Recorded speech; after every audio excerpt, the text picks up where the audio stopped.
viewing via our live stream through our website. If you know anybody who was unable to attend tonight, those events are available to view at a future time, at your convenience or at their convenience. Also, if you could take a moment to fill out the short evaluation forms that are on each of your chairs. Just give us your thoughts and feedbacks. It helps us plan for future programs here at the library. It's my pleasure to welcome Caitlin Ahrens to the library this evening. Caitlin's currently working on her PhD in space and planetary science at the University of Arkansas. She helped plan and build the Pluto Laboratory at the Arkansas Center for Planetary Simulations and now manages it. Along with her current research, she's a NASA Solar System Ambassador.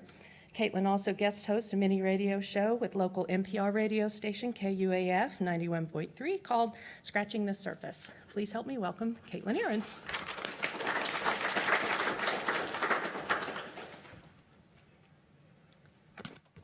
Alrighty. Is this thing on? I think so. Woohoo! Awesome. All right. So the thing about space volcanoes is that that's actually a very interesting piece of geology to us planetary geologists. And if you were to actually look at my full title, I'm an astrogeophysicist. So breaking that down, astro is space, geo, look at pretty rocks, and then physics, the physics of the rocks in space. So there we go.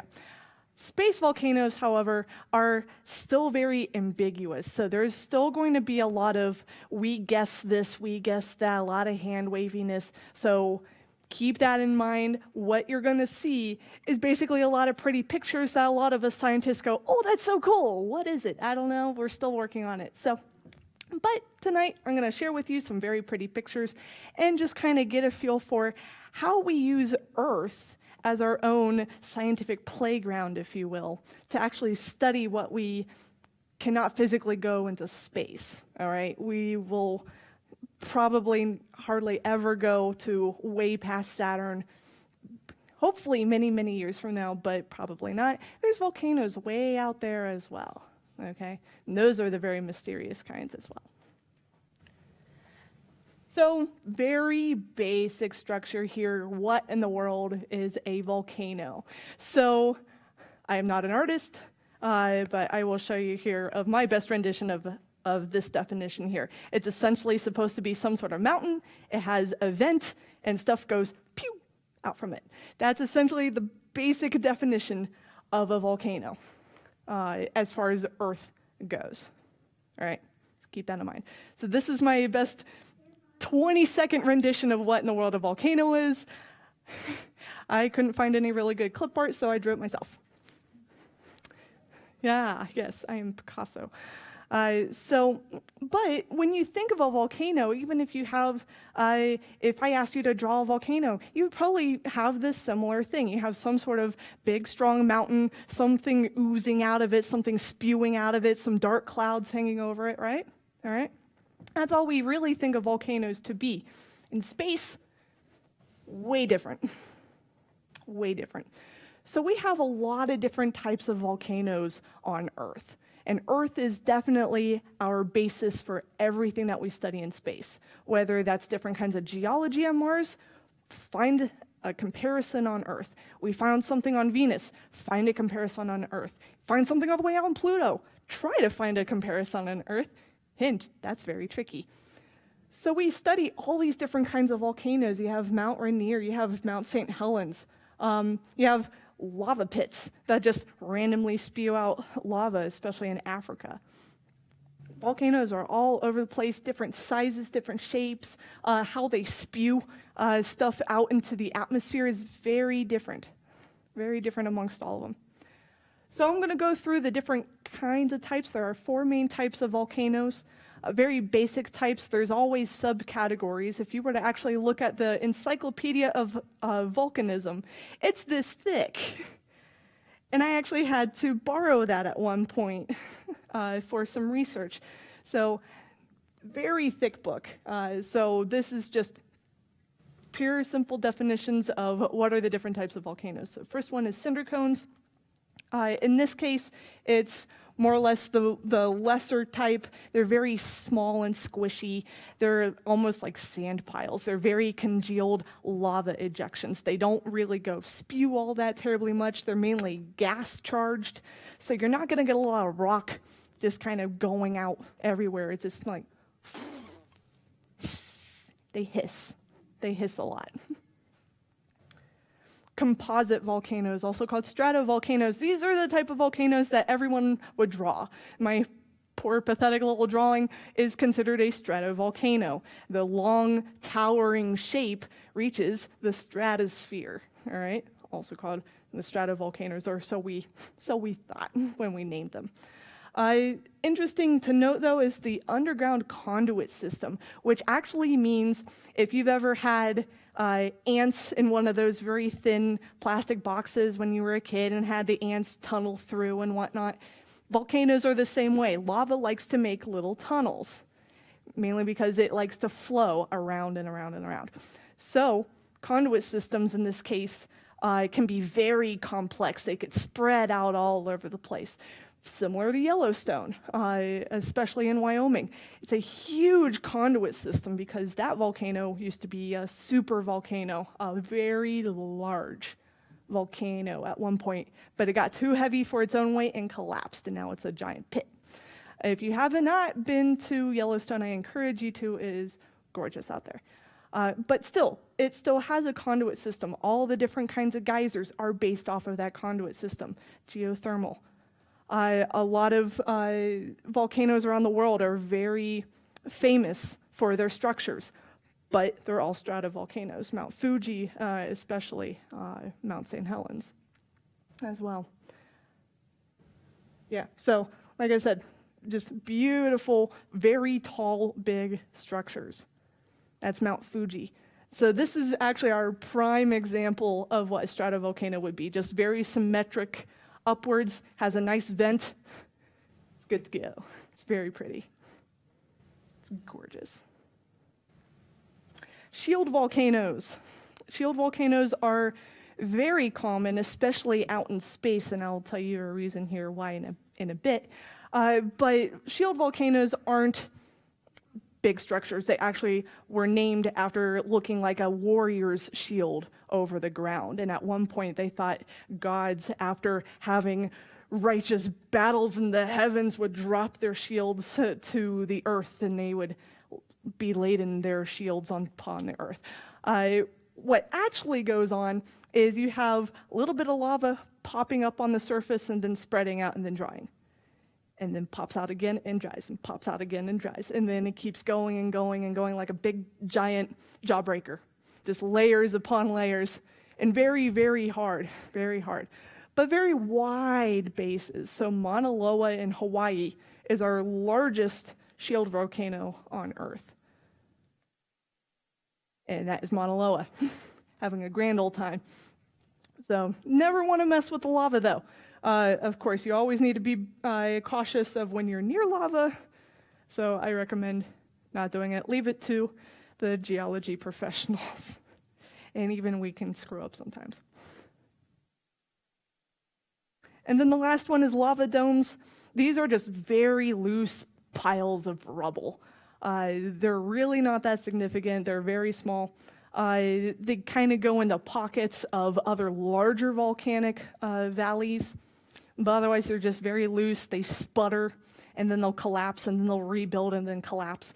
So they're kind of like Jenga blocks of the volcanoes. They don't hold up terribly well. So real quick on lava, because as we're going to look at space volcanoes, we also have to keep in mind what kind of lava are we dealing with in space.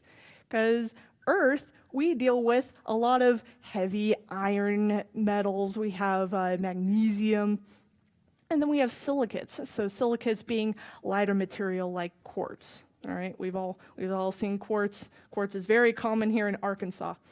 A particular kind of mineral that you would see either at rock shows or gift shops sometimes is obsidian. So obsidian is actually volcanic glass, where you have lava that hates air. Just as soon as it hits air, it's like, ugh, and then solidifies. No crystals whatsoever. It dries that quickly. So it creates what we call a glass. Now, glass, as far as like the windows glow, that's not a mineral, that's not a rock, that's a plastic. In this case, it is a pure mineral. So beautiful, beautiful pieces of rock. All right, now onto the space. All right, fun stuff. So we're gonna go through not every single planet, because we can't figure out what certain surfaces are of certain planets, or certain planets don't even have volcanoes, so we're gonna skip through some of those. But we're gonna start off with Mercury. So Mercury and the moon, and I'll talk about the moon here in a bit. Mercury and the moon are very similar. We don't actually see volcanic structures, but we have these swaths of very low-lying, very flat plains on Mercury. And we get the feeling what happened is that if you puncture the surface a little too hard, stuff underneath the surface freaks out, gets heated up, and starts popping out of the surface and then spilling over and completely wiping out any previous craters on the surface, any previous markings on the surface whatsoever. So that would be considered volcanism, just a little pinprick of the surface, and then stuff spews out everywhere. And essentially filled in plains. So unfortunately, not terribly much exciting with Mercury. Venus, on the other hand, has a lot. However, unfortunately, we think they are what's called geologically dead volcanoes, which means we think they are no longer alive. They're no longer spewing stuff out. They're just there.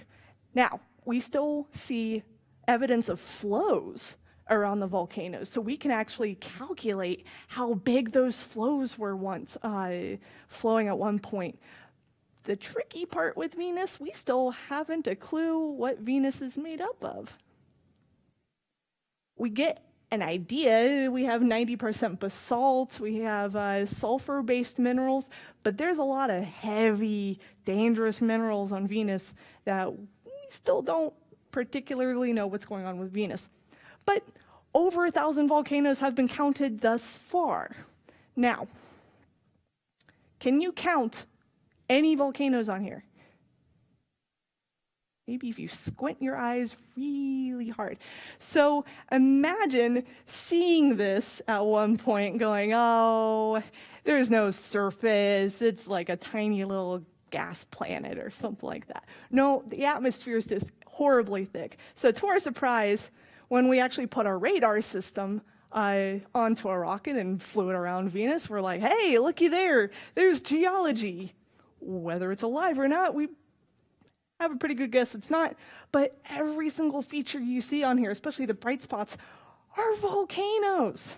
And even the darker spots, those are what we consider the lava plains. All that lava just spilling out everywhere. So Venus really doesn't have a lot of evidence for craters. And that's a problem, because we actually use craters to determine the surface of a particular planet or moon or any kind of surface. We use craters, what's called crater counting, to determine the surface. Oops. There's volcanoes that have swept off its tracks through the years, so we have a pretty good guess how old Venus would be, but not quite, because it keeps covering its tracks. And like I said, radar is our best guess of what the surface looks like. We don't really have a terribly involved map on some things. So the images that you'll see here in a bit, like this, this is either taken from elevation via the radar and then stretched outward to make it look like elevation. And then you still see this as radar images. We don't really know what the surface looks like. So there's actually three main volcanoes on Venus. You have pancakes, so just very small little domes of lava. You have ticks, which does look like a bug, doesn't it? So it's actually a pancake, but you see all these, what looks like scratch marks, or the legs of the tick coming out. That's actually some of the stress coming out of it, which means there's more material pushing onto the surface and making wrinkles into around the crust. So we don't know why ticks would have certain legs and pancakes have a little bit, but not too much. And then you have Mat Mons. So Mat Mons is the largest volcano on Venus. Not the largest volcano in the solar system, no. It's pretty big, not big enough. The moon, here we go. So if you ever look at a big picture of the moon and you have those darker, bigger parts of the moon, at one point we thought they were oceans. And oceans in Latin is mare. So if you were to look at a moon globe, I encourage you to actually look at a moon globe. It's actually really cool. Every dark lava plain is called mare something. So we do believe that these are lava plains at one point. Same thing with Mercury, little pinprick at one point, or a lot of pinpricks over time, and then that material builds up and then just smooths everything out. All right, so this I've done with middle school students at one point. I did actually teach an astronomy section as a summer camp at one point, and I had them pick out which one is Mars and which one is Earth. So now I'm going to quiz you guys. Which one do you think is from Mars? Say left or right. Very good, yes. Yep, so that is Mars. All right, how about this one? That one's pretty easy then. Mm-hmm. That one. Yeah, yeah. I always get the middle schoolers who are like, it's always left. It's no. It gets them to learn their left and right in any case. So good job, guys, you passed. Yay. All right, so Mars. Mars is fantastic to study. I could talk about Mars all night. Unfortunately, for probably holding up my voice and holding up your ears, I will not.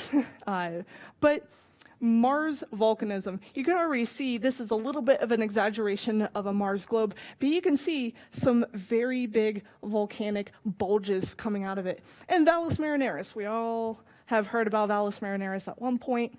But at one point we thought, oh, that's almost like the Grand Canyon. It looks like the Grand Canyon. Maybe it formed like the Grand Canyon. Just a lot of water just cut through the rocks. No, actually no. The volcanoes here are so big and taking up that whole section of the globe, it actually stressed out the crust so bad it cracked, completely cracked. Now, by all means, there would be water involved way earlier in the Martian geologic history here. But as far as the volcanoes go and how massive these volcanoes are, and I'll show you how massive these are here in a bit, it cracked the surface. That's how heavy these guys are. So we're able to compare these volcanoes. Most of them are shield volcanoes, so remember they're just very wide but very dome-shaped type. Even though there's only less than 20, these things are still massive, and we're still trying to figure out how. How much material is in that subsurface to rise up at one point and bulge the surface enough to make the surface crack? So we use Hawaiian volcanoes and Iceland volcanoes as perfect comparisons to what we think might have happened on Mars at one point. Now, the volcanoes on Mars are dead. As far as we know, they are dead. Whether we want to land an astronaut on top of one, good luck. I advise not to, but you never know. So just some fun facts here. Mariner 4, 6, 7, 8, and 9, our first photographs of Mars. It was our first remote sensors. They all missed the largest volcano in the entire solar system. All of them. All of them. And Valles Marineris. It took the whole other side of Mars and a little bit of the poles. It missed.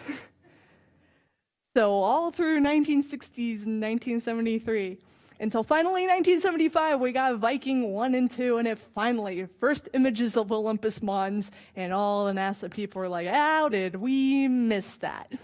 It's all in the timing. All in the timing. So, massive volcano. This is Olympus Mons. Gorgeous, gorgeous images. So this is actually from Viking. It's a processed image from the Viking images, though. But you can see how dome pancake shaped it actually looks. But if you notice in the center, you have what looks like craters. Those aren't craters. Those are actually at one point different vents. All right, so venting, usually volcanoes have one vent, and there we go. This volcano was so big, it went through several episodes of spewing that it had to make different vents. It made one vent, then collapsed, rebuilt itself, made a new vent, exploded, collapsed, make a new vent, explode, and over and over and over again. So if you were to see a geologic map, this is what I get to work with at some points, because I also do a little bit of Mars research at the university. I get to look at this pretty colors, and by all means, it's very pretty colors, but every single color is a different geology. So most of the volcanoes are in this area here. All the colors and all the little stripes that you see here are those stresses, those lava flows just completely spreading out everywhere. Volcanoes are just amazing. There's another up close, Olympus Mons, and then the other three, we call this the Tharsis Bulge, which means they all might have shared a similar conduit system. So recall just one giant massive lava chamber underneath the surface, and they all would have connected at some point. How Olympus Mons became the size that it did compared to the other volcanoes, that's still a mystery. What kind of minerals are involved with the lava flows? That's still a mystery. There's some instances, especially with Arsia Mons, we have lava tubes. That opens up a whole new can of worms for us, actually, because lava tubes can actually be beneficial to astronauts. So we're actually finding out in places like Hawaii all the way to Idaho. There are lava tubes that actually don't have any radiation whatsoever. That might be helpful for future astronauts or even astrobiology. That'd be cool. Now to get there. This is an elevation map, so you can see how tall these are compared to the rest of that section of Mars. So all that red is that bulge area. Ceres, I wanted to include Ceres. Ceres has made some news within the past couple years, especially from the Dawn mission and its sister asteroid with Vesta. But Ceres had a very weird mountain in the middle of a very large crater. And that might actually have triggered our very recent debate back up on cryovolcanism. Ceres is a very large asteroid. At one point, we did call it a dwarf planet. People still call it a dwarf planet. Most people call it an asteroid. But this is a very strange, big mountain on Ceres, randomly placed, and it's the only one. Last year, at the Lunar and Planetary Science Conference, there was a debate, and I mean a debate, with planetary people saying what it is, what it isn't. We still don't know. Do we need another mission? Absolutely. Do we need another mission everywhere else? Yes, we do. So, whether Ceres is going to make the cut next time or not, we shall see. But it's a very just oddly placed mountain. Io. Io is kind of the forgotten moon, unfortunately, with Jupiter.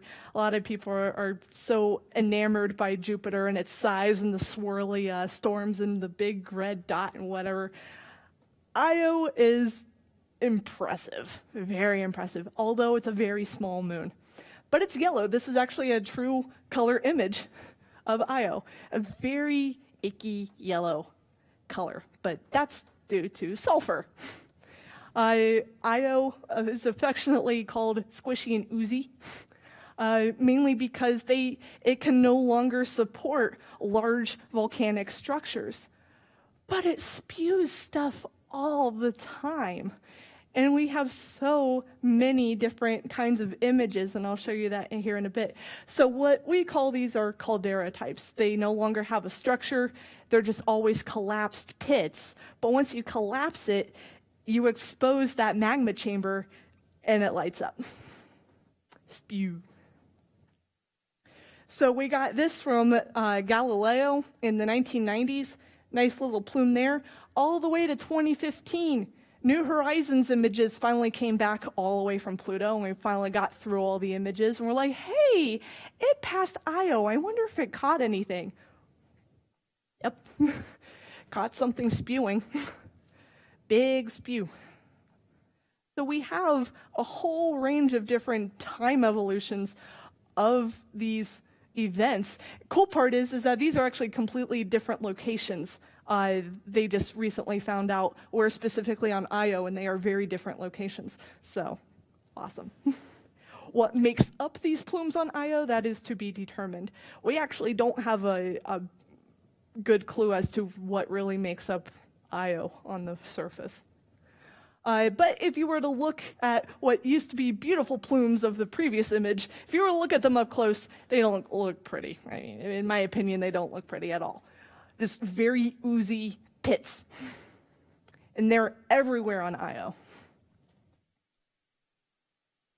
Very oozy. All right, so now we're getting into a little bit of my line of work. So I work in close relationship with cryovolcanism. So cryovolcanism, to this date still, does not have a clear definition at all. A lot of planetary people consider cryovolcanism as it has a vent, does it go spew, and it's cold. Cryovolcanism. Well, great. But there's a lot of icy moons that have geysers. They consider that cryovolcanism. There's a lot of icy bodies that have vapor plumes like Europa and Enceladus. They call that cryovolcanism. It's not cryovolcanism. But to definition's sake, it's all jumbled into this one very mysterious definition. You put cryo in something in front of something, of course it's gonna make it sound cool. No pun intended with that. So at any rate, they're ice volcanoes. Okay, great. How do we study that? Like I said, there is no exact definition. But what are the materials? When I say ice, you probably think of ice cubes in your freezer when you go home, all right? No, there's hundreds of different ice species out in space. There's at least 6, maybe 7 different types of water ice alone in space. Then you have methane, ethane, ethylene. I'm gonna go through the list. There's a lot of ice materials in space. And you have to be very careful at what temperatures you're dealing with. Cold, colder, coldest. And then what kind of structures are you dealing with? Are you dealing with pits? This is a radar image taken on Titan, which is Saturn's largest moon. All we have are radar images. And I thought, hey, there's a pit. That must be a volcano. And that's all we know. That is the only image we actually have of that. And then what of cryolava? If we see any kind of flow features whatsoever, what is warm enough to flow? But we have seen it. This is on Triton, which is Neptune's largest moon, where you have a pit and a very large swath of smooth material. So they think, oh, this is like Mercury and the moon, a little pinprick, and it just infills it. And then its sister location is right next door. That's the only spot that we see that with Triton. Is that actually a volcano? Do we suspect that volcanoes would only come at one event on such icy bodies? Who knows? So my favorite, Pluto. This is right, Mons. So all that little knobby looking stuff, we believe that is some sort of cryolava. What makes up this cryolava? Not sure yet. Is that even a cryovolcano? Who knows? What kind of conduit system could we have on Pluto? I don't know. I should just hold up a sign saying, I don't know. And a lot of planetary people are still going about it. I just had a telecon last month concerning this very image. There's quite of a debate going on, to the point where it's gotten such a debate now, there is now a workshop strictly to define cryovolcanism I'll be attending in June. So we shall see what comes of that meeting. I just got the email this morning, like, hey, meeting, you be there. Okay. All right, so now the fun part. So I'm going to show you guys how big some of these volcanoes are. All right, so you have Mount St. Helens. This little tiny pink pearl eraser. That is Mount St. Helens. Mauna Loa, the largest shield volcano on Earth. Then you have Mount Mons on Venus. And bigger. All right. Not too bad.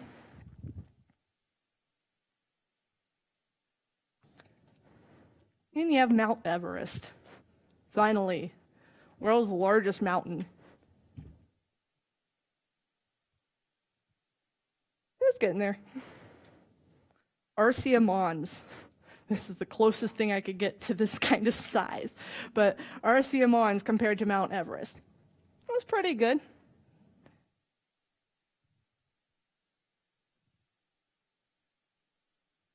Olympus Mons.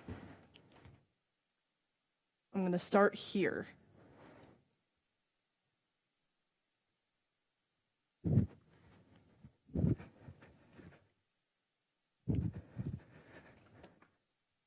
Olympus Mons. You are in Olympus Mons. Big volcano in space compared to Mount Everest. Big volcano. Luckily, it's no longer active. Olympus Mons. So another cool thing to think about, though, is that one side, it slopes up, and this is sheer cliffs. You really want to be careful if you ever want to land there. I suggest maybe off to the side. The base of it, so I just told you the height of it, the base of it can swallow the state of Arizona. So very, very wide base. Very tall, very tall. So there's a lot of questions to still explore about space volcanoes, and that would take up several slides by all means. So that's why I included the much more. So I only came up with a few at the top of my head, mainly different flows on different planetary bodies. That's very interesting as far as does it have darker materials? Does it have more iron versus more quartz versus more ice? What kind of flows? Lava tubes. Do we see lava tubes on icy bodies? That's still to be determined. That would be cool. Salt on Ceres and on Pluto can very much change the structure on icy bodies or even on asteroids. So that's certainly something interesting. What about collapses on Io? Why do they collapse? Why can't Io have large volcanic structures? We don't know enough about the crust on Io. And then this is very important for if ever we want to send any astronauts to Mars at some point, is glass. Even if the volcano isn't alive anymore, those volcanoes were alive at one point. There's volcanic glass everywhere on Mars. And that's a huge risk to astronauts. Obviously, you don't want to breathe on Mars. There's no oxygen. But glass can still be a factor for instruments, certainly for spacesuits. And then if you do happen to breathe it in, that's really not good. Don't take your helmet off, but still. So I will end it here with links, some really cool stuff actually if you want to look at more pretty volcanoes. Mars HiRise is our high definition camera going around Mars right now. It is gorgeous, free gallery to anybody. You can go online, look at some of the most gorgeous features of Mars. Most of my images came from HiRise. All the Earth volcanoes, if you're really interested to know about what kind of different Earth volcanoes there are, you want to look around at like Google Earth and put them all on the Google Earth. That's actually a really good link for educators. The Smithsonian Institution Global Volcanism Program, again, free to use. It's a database. You can just kind of click around going, oh, I want to see how many stratovolcanoes are in the Earth in this database. And it'll just bring you up a whole list, and you can click through and look at pretty pictures and stuff like that. I had a fun time finding certain pictures for this talk. And then if you happen to be an educator or would like a solar system ambassador to attend your school, your class, Boy Scouts, Girl Scouts, however you want, that is my email address. So thank you guys for coming out tonight, and I would like to entertain any questions you may have. Yes.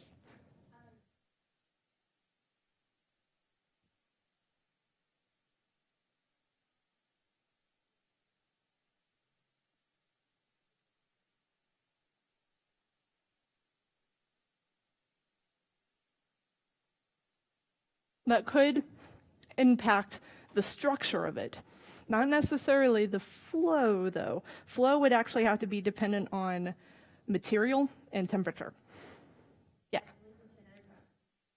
Okay.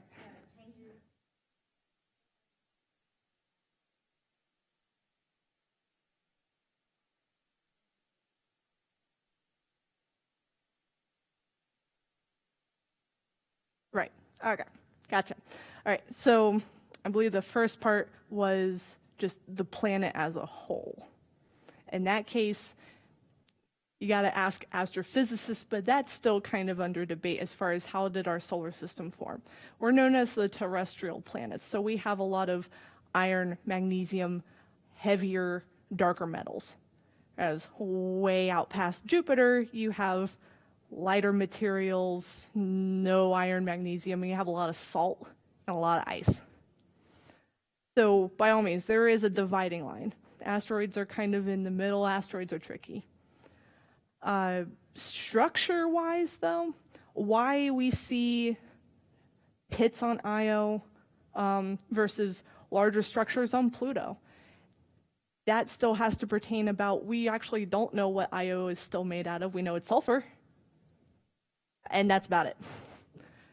Pluto, we have a little bit better of idea. We know there's nitrogen, methane, carbon monoxide. Some of those would have to interlink at some point and build an ice tower.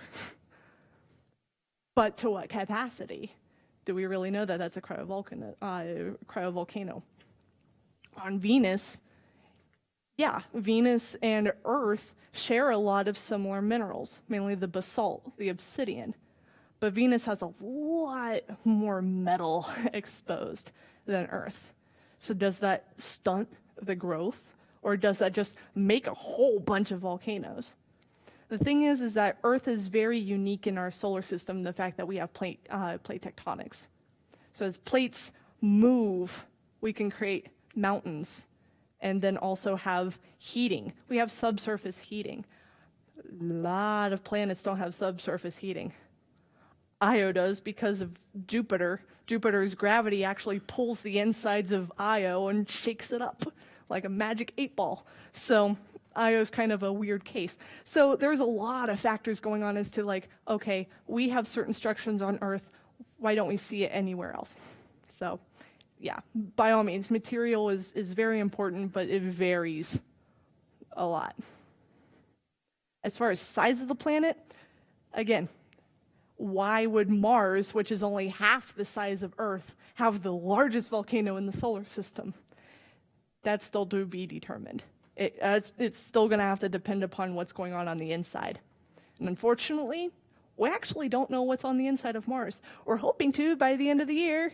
yay, there's a new mission going on, 2018. It's called the InSight mission. So InSight is going to send all of these little seismometers to the surface of Mars and send drills and probes and pulses underneath, so that way we can actually get a nice map of what's inside Mars. We just always assumed it has the same layers as Earth does: a core, a mantle, a crust. Although the core is no longer really spinning that much and the mantle is dead. But do we really know that? Maybe there's two mantles. We don't know. We're only comparing it to what we know on Earth. So, fun stuff. Any other questions? Yes. Two-part question.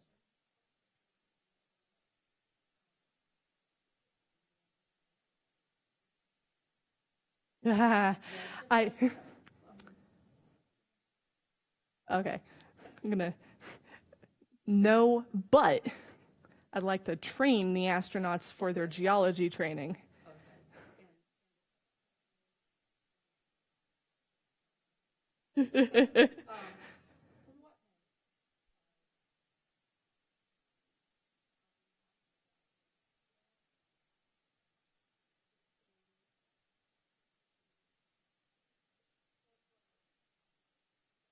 So as far as Pluto goes, there's two debates going on right now. Yeah, two that I know so far, two debates going on. One is definitely gas. Something is heating almost like a teapot. Something's heating and boiling at the bottom, and then it's just going to whistle gas out. But we see flows. Hot, relative. So hot relative term. So Pluto is negative 400 some degrees Fahrenheit. So, negative 300 would be considered hot on Pluto. That's where the other debate comes in. Salt. We haven't detected salt quite yet on Pluto. We're hoping to. Might be subsurface, but salt, especially ammonia, almost acts like what kind of salt you put on the sidewalks to keep it from freezing, in which case it acts like a little antifreeze. So if you find ammonia on Pluto, that's going to be a really good indication that it's acting like an antifreeze, and it's making a slushy underneath, under the surface, right? And then it gets pushed up and spews. So I don't think it's terribly explosive. We would actually find a lot more evidence of that in the atmosphere, and it's a very, very thinning atmosphere. So if it had a thicker atmosphere, maybe, but I don't think it's spewing. I think it's just more or less like gurgling. It's blah, blah, blah. Right. I think you had your hand up. Yes. So on the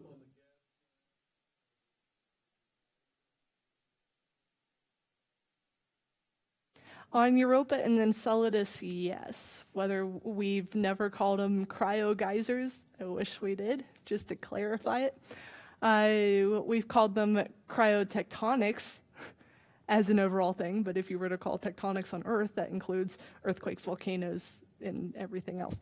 So it's still, I don't think truly it's volcanism because it's geysers. They're vapor.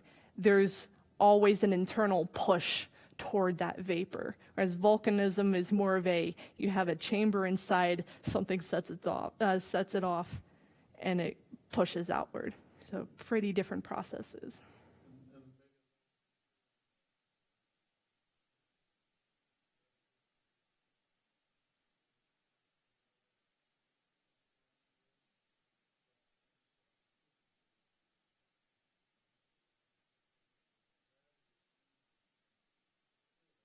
Right.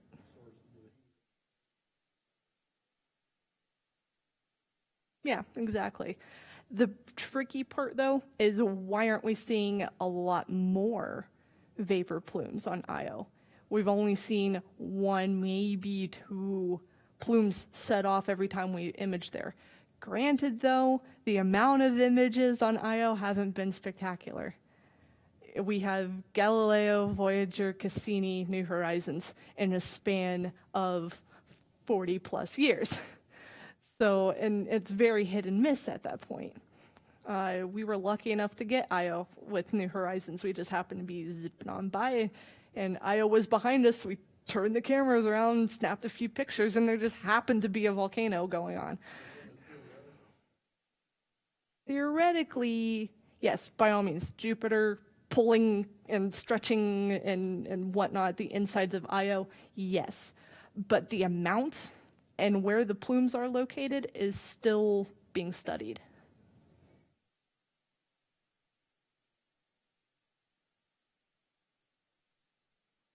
Yep. Whoops.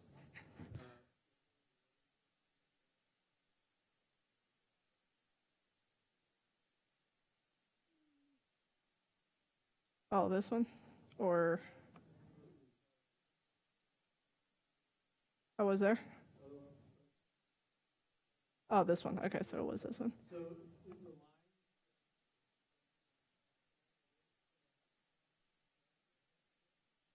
We're thinking these are past flows. Oh, these. The white? That's actually just sunlight hitting it. So these are the cliffs. Some of the cliffs showing, and the sun is pointing this way.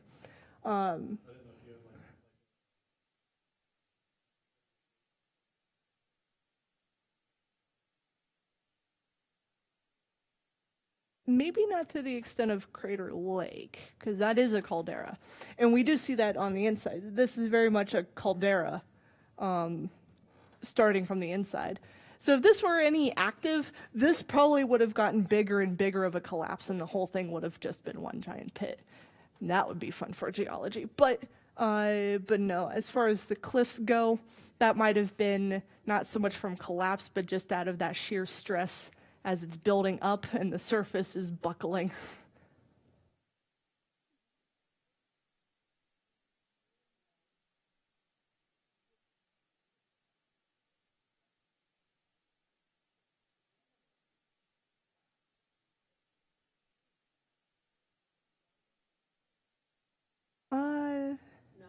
Not necessarily. We only see the cliffs on one side. Now, why we only see it slope upwards and then kind of pancake out and then sheer cliffs, yeah, that those cliffs are near the site of Valles Marineris, so we kind of get toward like the crust cannot handle that big of a volcano and it buckles.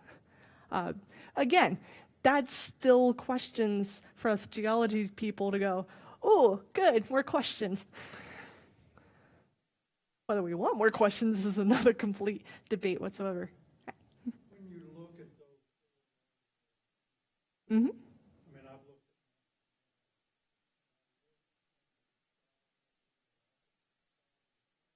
at, Mm-hmm. there's a large,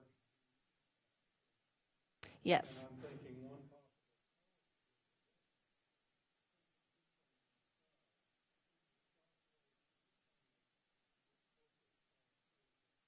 Mm-hmm. And Yes, that is. another large volcano.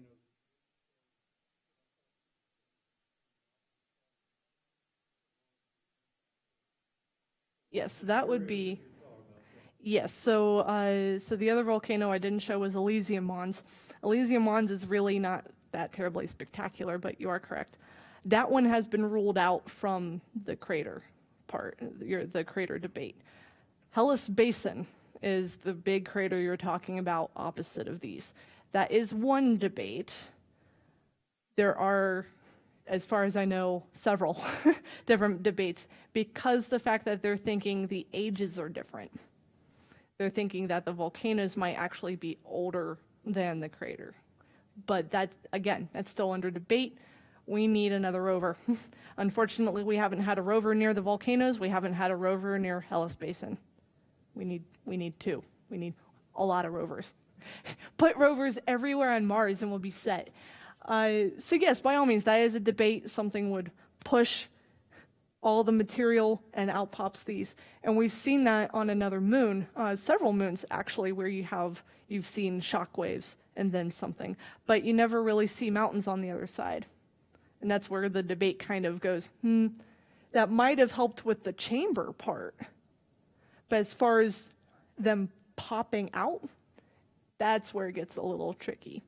At that point, there's even a debate going on right now, a fairly new debate as of last year, on did Mars used to have plate tectonics? In which case they would have fused together and then dust filled the lines together, and that's why we don't see direct plate lines anymore. But still, it's very hand wavy. I mainly work on the minerals, what makes up these volcanoes, but I have to talk to several different people at the same time. I have to talk to wind people, I have to talk to climate people, more geophysicist people. I work on the mineral physics of it. There's a lot going on and a lot of different Mars people that all have to come together and go, You get one person to say no, and then we all have to start all over again. That's usually how it works out. Yes.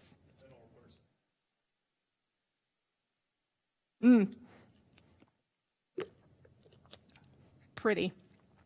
A lot more ice, though. As far as the ratio goes, we're thinking a lot of the silicates are more toward the core. So they may actually help more with their mantles and building the structures in the chambers, but ice would still have to play a part in the movement, the process. What kind of ice are we even dealing with? How cold is it? If cold at all. Is the inside warm enough? Is those silicates being geothermally heated in some way? We actually don't know. We really don't have a lot of clues about the cores of outer stuff except Jupiter. That's about it. So, a lot of guesswork going on. Yes.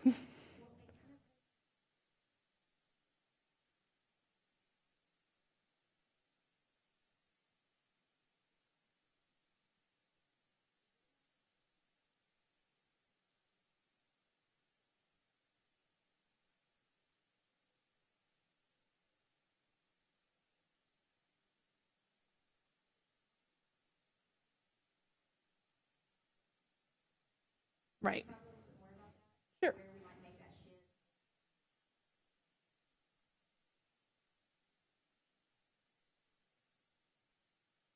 Right. Yeah. So in our case, we have our sun, like you said, the Goldilocks zone, which if any of you don't know, it's that distance from our sun to Earth sits very pretty in that Goldilocks zone where water is not hot, where it's going to vaporize right out of the air, or it's not too cold and everything's ice cubes. So Goldilocks zone. Past that point, there is a dividing line called the frost line, where water can no longer be maybe liquid. Like there's maybe liquid on Mars, there's maybe liquid on asteroids. You no longer have maybe liquid after the asteroid belt. Past that, you are frozen, cold. Unless you're subsurface and you have salts, like I had said, and it makes a nice, pretty slushy. So, but for the sake of this, it's solid, to the point where even water might get too cold of some temperatures. Then you'll have to deal with methane and nitrogen, carbon monoxide, carbon dioxide. That's a lot of that out there. All frozen and or liquid. On Titan, you have liquid methane. Very cold. It's a gas here because it hates heat. Loves Titan, but then it's a solid all the way at Pluto. So very long distance there. But yes, you have a frost line. Yeah, absolutely. As far as the material goes, why around Neptune you have a lot of carbon dioxide and Pluto has no carbon dioxide but a lot of carbon monoxide? That's a mystery. We don't know. We actually just found that out not too long ago. So that part, completely different debate. But yes, as far as like exoplanetary systems, there's always that frost line. And James Webb coming up. Hey, James Webb, there's another exoplanetary mission. I think that just got green-lighted. It might be launching soon. I don't remember the name. But they're going to look at the atmospheres of these exoplanets. And if you see water vapor, great, there's water. If you don't see water vapor, but you see something else like methane, it's going to be like Uranus and Neptune. It's gold. So yeah, but yeah, we have to be aware of where that frost line would be with other stars. Depends upon how big they are. Really big stars, that frost line is way out there. Little tiny, dull, small stars, yeah, everything's going to be cold. So yeah, we are aware of that. Whether that influences astrobiology is a completely different can of worms, though, because things can survive in ice. So we don't want to cross off like, oh, it's too cold. Eat. No. Things can live in the subsurface. Things could actually be encased in ice. There's such an ice called clathrates, in which case you have an ice bubble, and things can live inside of it, like methane, and it traps it as a gas. So clathrates are very fun, very tricky, but very fun to look at. So there's completely different kinds of ice, and our knowledge is only based on what we have here on Earth. There could be ices and chemistries out there that we've never heard of, and that can be very fun for us mineral people, but a headache for the physics side of things. And that's become relevant to Mars, actually. Back in 2014, I was at a Mars conference, and they held a press release there. And we all had to gather around. You get 3,000 Martian scientists together. It gets really entertaining. And the press release was that they found 2 new minerals that have never been found on Earth, and they found it in a Martian meteorite in the Antarctic. We don't know how to recreate them in the lab still. It's been almost 4 years. So it is a possibility that there are stuff way out in the solar system. We just haven't sent a probe there yet. We were lucky enough to find a rock from Mars on Earth. But not even the rovers found it yet because they didn't know what to look for. Rovers are only programmed to train them like, okay, here's the list of rocks we have here on Earth. Go find it on Mars. Okay. It's going to find the rocks that we have here on Earth. It may have found 20 other minerals. We just don't know. And they're robots. They can only be programmed to what we tell them. So we need astronauts to go look through a microscope themselves and go, that's different. So, of course, we need people to go everywhere, but that's not going to happen. Mars, yes. Moon, absolutely. Pluto, no. More than likely not. So yes, by all means, there is a frost line. Going back to that, there is a frost line that we are aware of. But to what capacity, don't know yet. Yes. Real quick, Yes. do you have any insight? It would actually look pretty boring because the fact that it's very wide, yes, it is tall, but it's so wide that it would almost look flat. And if you were to be near it, I mean, by all means, it would take miles and miles and miles to finally reach the top, but it still wouldn't really feel like it because it's a very gentle slope. It's not straight up and then a plateau. It's just very, except the cliffs. Don't climb the cliffs. But yeah, it's, from what I've heard from people who make the elevation maps, they would be like, yeah, it'd be kind of a boring climb, except the cliffs part. They want to climb the cliffs. I think it would be unstable. So that's just me. Great. Any other questions? Yes.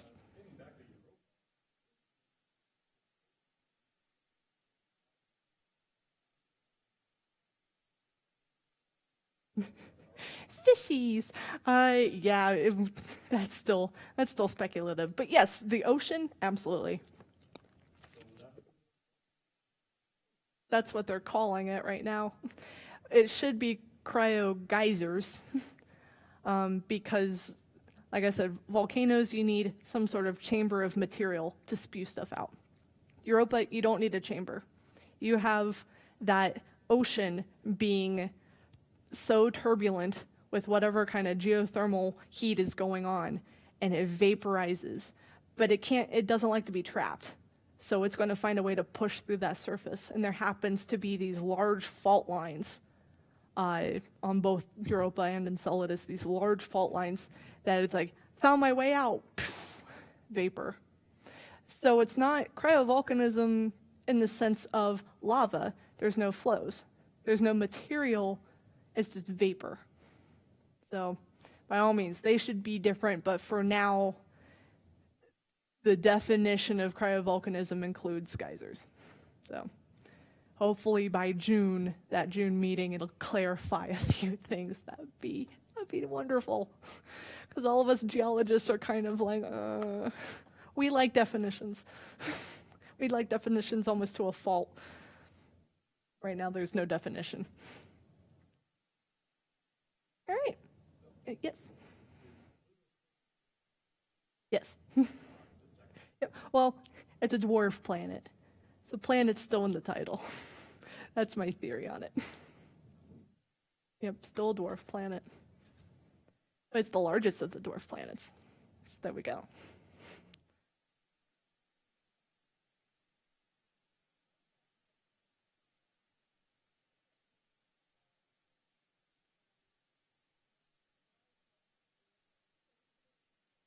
Me too.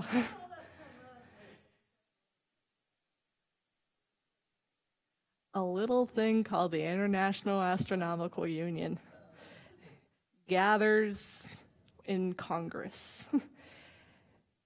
Here's the thing. At the time of the debate, there were maybe 5% planetary people versus everybody else are considered astronomers.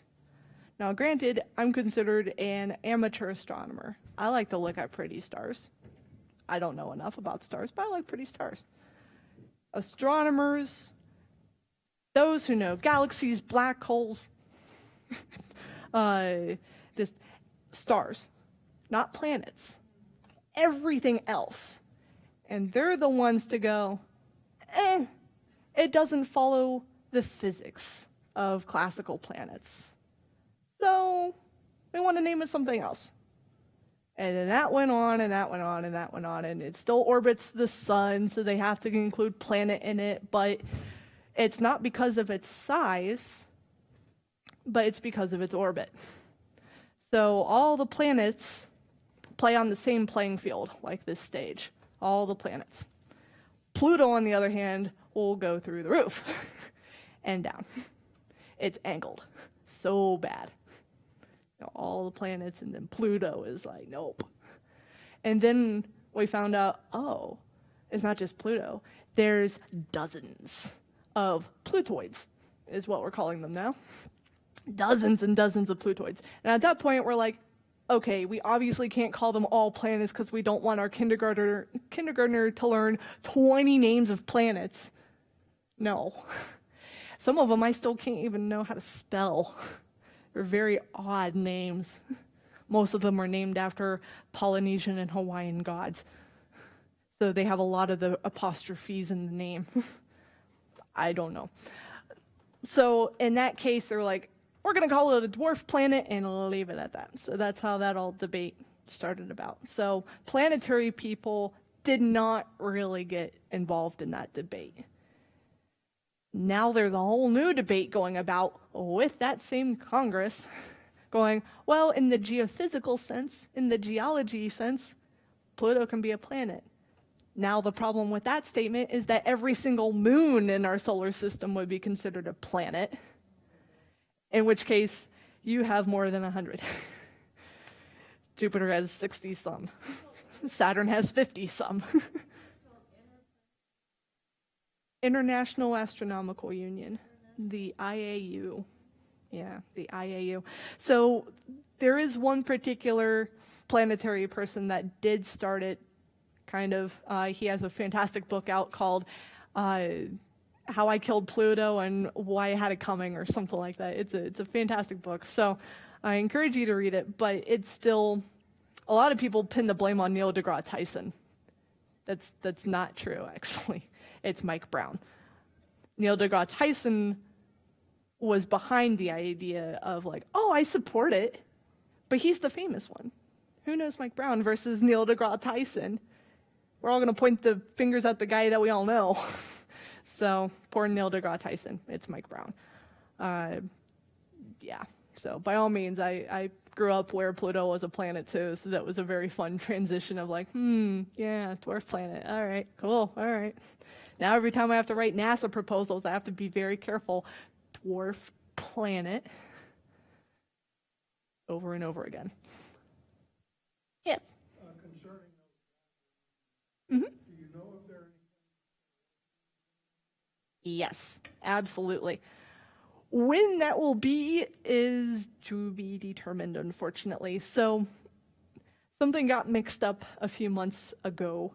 We had a Europa mission with a probe called the Europa Clipper. The Europa mission got red light. The Europa Clipper, however, got green light. And there's something wrong with that. How do we get the probe there? When the thing to actually transport it did not get green lighted. So we're kind of stuck with a probe and no way to get it there. Oh, that's going to take a while. They're still going to need a little bit more push. Yeah, so that, by all means, there's tons of missions going about. It's just a matter of who's going to fund what, who wins NASA for the year. This year, last year, 2 asteroid missions won NASA. This year, I believe this year was a Titan mission. Yes, it was a Titan mission. We're going to send a space blimp. Doesn't that sound like fun? It sounds like awesome fun. We call it the Dragonfly, actually. So that just got green light from NASA. So again, how do we get it there? That's still to be determined. We have all these magnificent toys we want to play with. It's just getting there is the pain right now. And that takes even more time from NASA. So we're kind of in waiting mode, unfortunately. Whether we want to go to Europa or Enceladus, I wish we would go to Enceladus first, honestly. But that's my opinion. There's a debate constantly going on, Europa versus Enceladus and whatnot. So, fun stuff. Any other questions? Yes.